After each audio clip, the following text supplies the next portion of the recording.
Alright folks, and welcome back to the Don's channel. I am the Don Father and this is hashtag AFL Car Chat. Predictions special. We're coming up for round 18. Starts tomorrow, of course. Tomorrow morning UK. Tomorrow evening Australia. And Friday's game, the 19th of the 7th, 2019, is between Adelaide Crows versus Essendon, the Bombers, the Dons. Of course, off the back of an unbelievable cliffhanger finish with Anthony McDonald-Tipungwuti scoring from the pocket. An unbelievable way to finish the game, and incredible stuff, drama to the very end, and an unbelievable finish by him. And it's been the talk of the week, really, hasn't it? So they're playing each other at the Adelaide Oval. It is a home game for the Crows. They're off the back of a win themselves, so they've lost the two before that, and then won the two before that. So they've won 3 out of 5, and the Bombers have 3 straight wins, a loss and a win in that order, if you go back. So they're very much a team in form. It is a tough one to call. The Crows, they did win last week.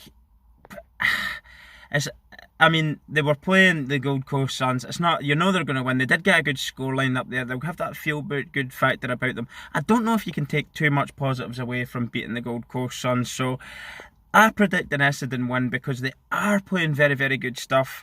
Their players are stepping up now. I'm not going to write them off this week. I've made that mistake a couple of times now and put Essendon down for a defeat, and I've been caught out. As I say, that's 3 straight wins in the last 3 games, so I'm putting Essendon down for the win. They're my predictions for Friday night special. So there you have it. Adelaide Crows are sitting 7th and the Bombers are in 8th. I'm not too sure. I never looked at the ladder points wise. Does a Bombers win see them leapfrog the Crows? I'm not honestly sure. It would be good to say it does, because I love it when that happens. A leapfrog in the table. It gives it a little bit more of an edge. More to play for, if you like. So into Saturday anyway. The first game is 5th place Richmond versus 9th place Power at the MCG, the Melbourne Cricket Ground. And Richmond very much are, like the Bombers, a team in form. They're getting a lot of players coming back. And I think Richmond's, including this game, next 7 games are all at the MCG. So things are looking good for them. Power have had a really inconsistent, very lost win, lost win, lost win, lost, like that. That's the way their form's been going.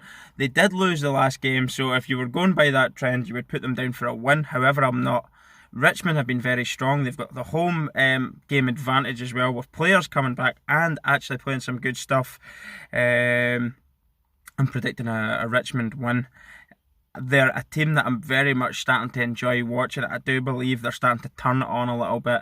And as I say, that added lift of their first team players, the players that they've missed when they were going through a bad patch, they were missing quite a lot of key players. And when you take a lot of key players out of a team, it can make it difficult for them to get results. Of course, you understand. So, yep, Richmond win. I don't really see it being a high scoring game. I think it's probably going to be a bit of an arm wrestle, to be honest. I'm not going to, just because Richmond's got form on their side and the Power doesn't, you can never rule the Power out. They're a very good side. They've got lots of talented players, lots of up and coming talented players. They'll be fired up. They want to bounce back from their loss last week. But as I say, I do think Richmond will have the quality to finish the job off and get the job done. But it probably will be quite an arm wrestle of a match up until the 4th. Maybe we'll see a really good ending, last couple of minute finish. I don't know. But anyway, that's besides my predictions. I don't know. I'm just saying it will be quite a tight affair, I reckon. So on to Carlton. 17th place Carlton versus 18th place and rock bottom Gold Coast Suns, who have 5 losses in a row. Carlton, win, loss, win, loss, win, loss. So 3 wins out of 5 in the last 5 games. Carlton are going to win it. I'm not going to go into too much details. You know the score. I think if you want to if you're playing the Gold Coast Suns, a win is guaranteed. But if you don't hit over 100, you should not get the 4 points. I'm only kidding. I mean, Gold Coast Suns are nearly a given these days, aren't they? You expect a win straight away when you come up against them. But I think if you're Carlton, you would want to get the percentages up as well in this game. So Carlton win. And that's at the Marvel Stadium, sorry. So, other game on Saturday now, Saturday the 20th. GWS, the Giants versus Collingwood, 2nd place. GWS are 6th. The game's at the Giants Stadium. They have got home stadium advantage.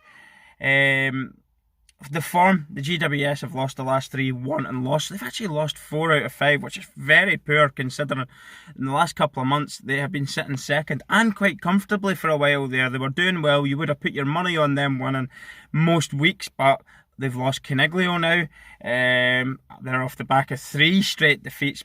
Confidence is down. They are at home, but Collingwood fought against West Coast Eagles last Friday night and got the win. They'll be lifted by that.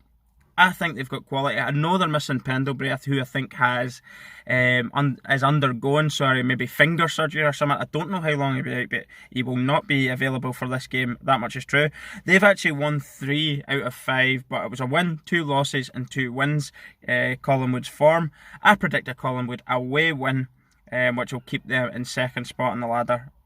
On to the next game on Saturday. 3rd place Brisbane Lions take on 12th place North Melbourne at the Gabba. Home game advantage for Brisbane Lions, who are the form team in the ladder. 4 straight wins and a loss, but prior to that, and North Melbourne lost 1-1, lost 1, so they've won 3 out of 5. They were one of the informed teams a couple of weeks ago and last week, but obviously that's 2 wins and 2 losses in the last 5 games, so they're very much, their form is better than it is bad, but it's still inconsistent.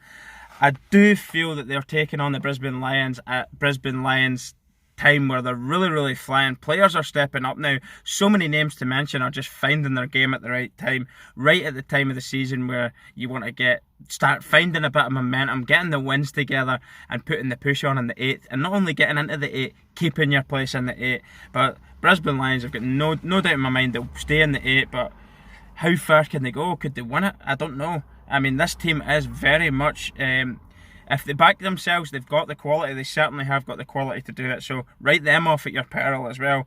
I'm predicting a Brisbane Lions home win anyway here. And again, it probably won't be an easy game. I know 3rd versus 12th, you'd say there's a lot between them. But North Melbourne, they are a good side. They actually are a good side.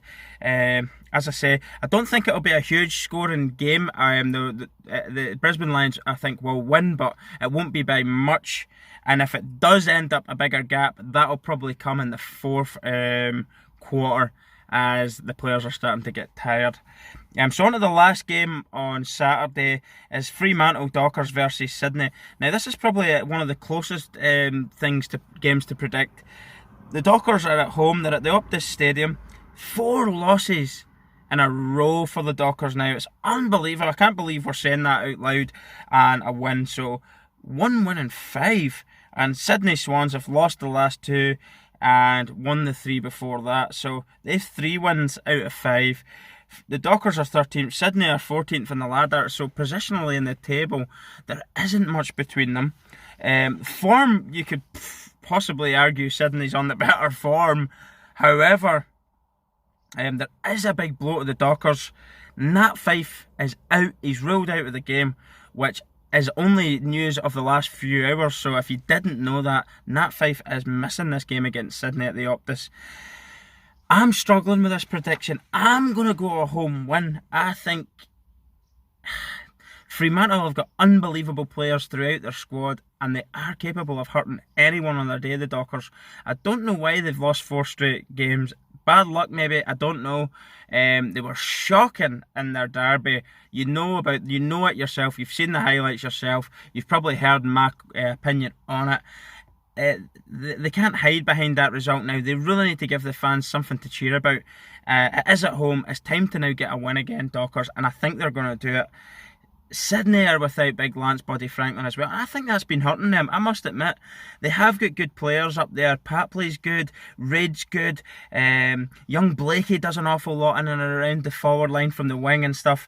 They have got good players, but I do think they lack the sheer presence and strength of Buddy Franklin, not to mention his incredible eye for goal and his ability to score goals ultimately. I'm going to put Dockers home win, purely because they're at home, and I think now's the time to bounce back. Even though Nat Fyfe's out, I think they still have enough quality throughout the whole squad to be able to get a win against Sydney, who are probably similar to them in form as well. So on to the first game on Sunday the 21st. We've got the Cats, Geelong Cats versus Hawthorn Hawks. Of course, this is a big derby game, isn't it? Historically, the two clubs don't get on. Geelong are top of the ladder, first versus 11th, the MCG. Geelong's won 3 out of 5. The Hawks have won 2 out of 5. Win-loss, win-loss, win for Geelong, and the Hawthorn Hawks are on 2 straight wins, or 2 wins in a row, and 3 losses before that. I'm not going to beat about the bush here. I don't feel that Hawks possess enough in their squad to get the result here. I know it's a derby game. I know if you're fired up that little bit, you can do it. But I think Geelong are better than the Hawks, and they will get the win. I predict a home win for Geelong, the Cats. So on to the next game. I'm not going to talk too much about it. It just is what it is. Geelong win. Melbourne versus West Coast Eagles then. I don't expect this game to go any other way. The Eagles have lost Nick Nat. Huge loss for them. They did get beat off Collingwood last week at home. Collingwood travelled all the way over the West Coast, and they managed to get the away win on Friday night, which was actually against my prediction because the Eagles were absolutely flying, pardon the pun. But both of them are off the back of a defeat last week. Melbourne's form is lost, win, loss, win, loss, and the Eagles lost 3 wins and a loss, 16th versus 4th place. I'm not going to go into it again in too much details. West Coast Eagles will bounce back from the Collingwood defeat and get back to winning ways pretty convincingly as well, I would think. Melbourne are 16th. I predict with Carlton playing the Gold Coast Suns, they should get a win there and get their percentages up there, that they'll be leapfrogged by Carlton this weekend. With this defeat against West Coast Eagles, I think Melbourne will drop down into 17th and Carlton will go into 16th. So that's how that's going to pan out. A West Coast Eagles win, no doubt about it, really. Okay, this is the scrap game now. This is a physical game. St Kilda, 15th place St Kilda versus 10th place Western Bulldogs at the Marvel Stadium. So nobody's really got home advantage here. Both teams have played at the Marvel. They both know it really, really well. St Kilda are off the back of 4 losses and a win before that. 4 straight losses and a win. Western Bulldogs have actually found a bit of a winning run. 3 straight wins, a loss and a win. They've actually got 4 wins out of 5. That is incredible. From when I started watching 2.5-3 months ago, Western Bulldogs couldn't really buy a win. I enjoyed watching them. They could fight. They were scrappy. They got you into an arm wrestle. They made it hard for you to win, but they weren't getting the results. Now they're actually their hard work's starting to pay off. Their quality players are shining through and they're getting the results now. There's players there in that team that I think are going to be good enough to see them get the win against St Kilda. And I don't know what way the ladder's sitting now for them, but surely they're a win or 2 away. If results went other ways in this ladder to get them into the top 8, they could only be a couple of wins away from it. They are a team to keep your eye on, the Western Bulldogs. A team I'm actually enjoying watching because of the physical element. And likewise with St Kilda, if you're going to give them any positive feedback, they are a physical team. They have lost their coach. He has resigned yesterday. Could whoever comes in give them that little bit of a lift, try and get a bit of happiness back into the camp. Things aren't really happy looking there at St Kilda, but they're a physical team, and if they can get the Bulldogs, they can interrupt the Bulldogs' flow. Bearing in mind the Bulldogs play like this as well, so they'll be more than happy to scrap. It's going to be interesting, but because the Bulldogs can scrap and they have got the edge in quality and they have got form on their side, I can only see a Western Bulldogs winning this one. I think it's an untimely resignation for the St Kilda coach. I think Richardson, his name, isn't it? But I think he's been left in no other position but to do it. He's had pressure from the media, who have put pressure on him by saying, loads of things behind the scenes, fabricating stories. There has been reports in the press as well from players coming out and saying the media's kind of forced this resignation. They've almost been putting pressure on the St Kilda board to act and sack him. They've wrote his job. They've put his job on the line for some weeks now, and I think he's been put in a position where he's felt he's either had to resign or he was going to get the sack. It's quite sad, really. Nobody wants to see anybody getting sacked, but maybe he's done the right thing. Maybe he's been unhappy for some time. I don't know. He seems like a good bloke, but it is clear 4 straight losses. Things weren't happy at St Kilda, so he's maybe done the right thing for himself anyway. On to my last note of the day. Obviously, we've all seen what's his name? Hockey, is it? Hockey? What's his fucking name? Anyway, the dick that's in charge at the top of the pile at the AFL. Hawking. Couldn't think of his name there. My head went blank because I'm going through so much details here. Talking about reducing the tackling. I don't know how you propose reducing tackling other than just eliminating it fully. I take this at face value. This is the measure of a man.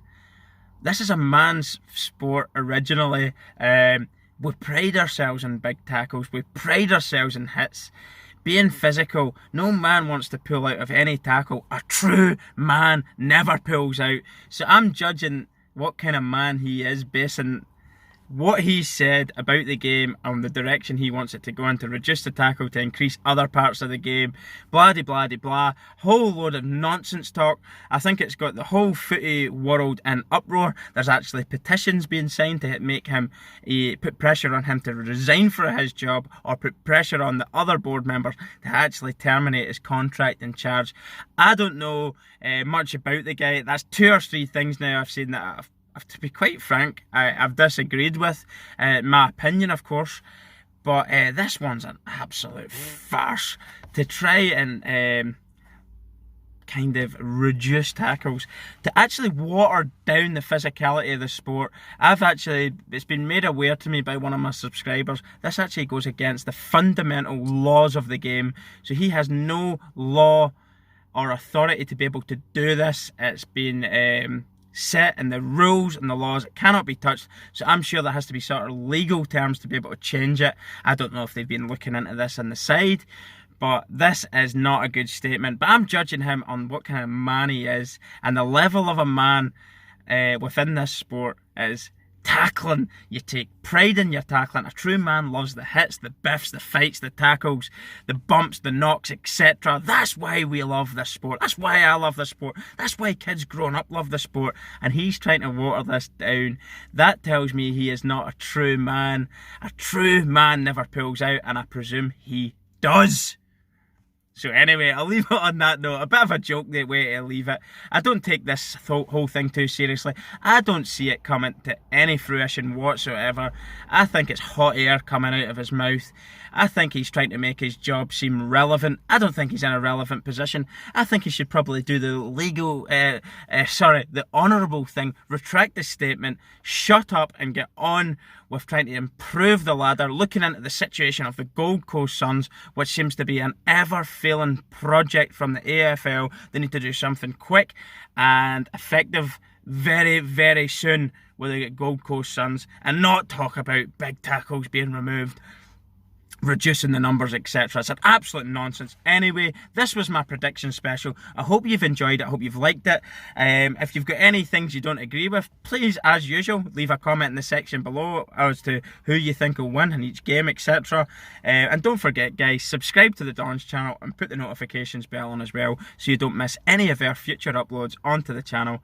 That would be much appreciated. And check us out in the description section below, all of our social media platforms: Instagram, Facebook, Twitter, and ways in which you can help fund and support the channel and make our dream a reality. Go fund our trip to Australia so we can do live AFL vlogs, etc. on our visit to Australia. Thanks very much for your continued support. I am the Don Fella. Peace everyone, and have a great weekend. And see you tomorrow, Poets Day. Piss off early. Tomorrow's Saturday. The footy's on. See yous later. Boom.